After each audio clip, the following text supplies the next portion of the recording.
Paris gagne sans convaincre à Strasbourg, 2-1. Salut et bienvenue sur la chaîne d'actualité palpitante du PSG. Nous sommes absolument enchantés de votre présence précieuse parmi nous. Ne manquez rien de l'action au Paris Saint-Germain en vous abonnant à notre chaîne. Sans plus tarder, plongeons dans les toutes dernières nouvelles passionnantes du PSG. Le Paris Saint-Germain s'est imposé à Strasbourg, 2-1, vendredi en ouverture de la 20e journée de Ligue 1 mais n'a pas convaincu dans le jeu, à 12 jours de son 8e de finale aller de Ligue des Champions. Au point de vue comptable, ce succès permet aux Parisiens, 47 points, d'entretenir une avance confortable devant son dauphin Nice, 38 points, qui joue à Brest dimanche, et interrompt la série de 6 matchs sans défaite des Strasbourgeois, 10e, 25 points. Mais dans le jeu, le club de la capitale n'a pas montré grand-chose, une semaine après son match nul décevant contre Brest, 2-2, contre une équipe du milieu de tableau de la Ligue 1. Globalement, les joueurs de Luis Enrique se sont surtout contentés de passes latérales, sans idée face au bloc strasbourgeois, et n'ont pas rassuré en défense, trop souvent découvert à la moindre perte de balle. Il a fallu que le jeune gardien à la Bellarouche, 22 ans,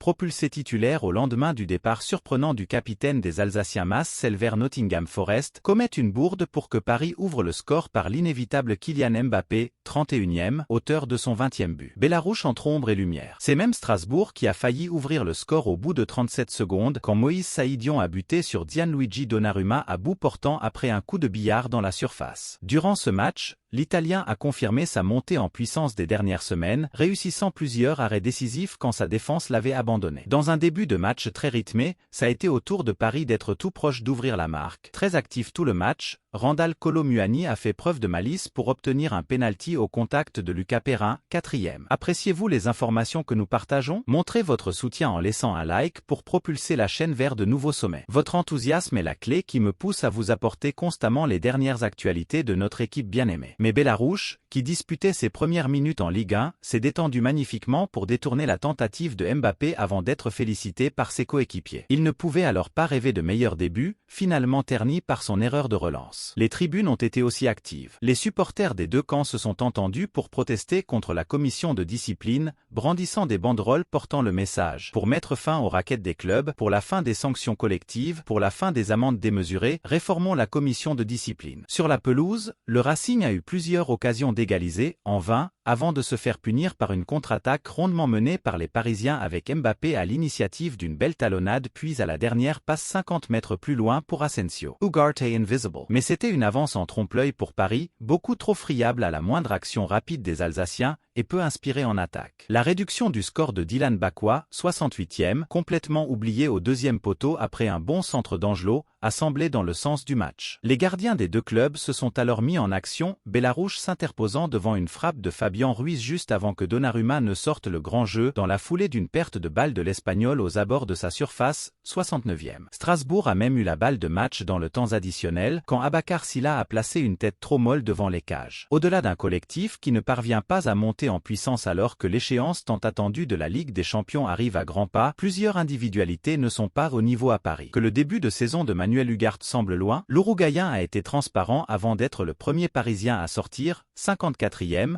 remplacé par Vitinha, et son compère au milieu de terrain Fabian Ruiz n'a pas brillé non plus. En défense, Carlos Soler, qui poursuit sa pige sur le côté droit en attendant le retour d'Achraf Hakimi de la CAN, a encore déçu. Sur le front de l'attaque, Kolo Muani s'est démené sans réussite. Paris repart donc avec la victoire mais aussi quelques doutes. Chers fans du PSG, partagez vos réflexions sur cette nouvelle dans les commentaires. Votre avis compte énormément et j'ai hâte de savoir ce que vous en pensez. Restez connectés, car je serai de retour plus tard avec encore plus de nouvelles exclusives de votre équipe favorite. N'oubliez pas de vous abonner pour ne rien manquer.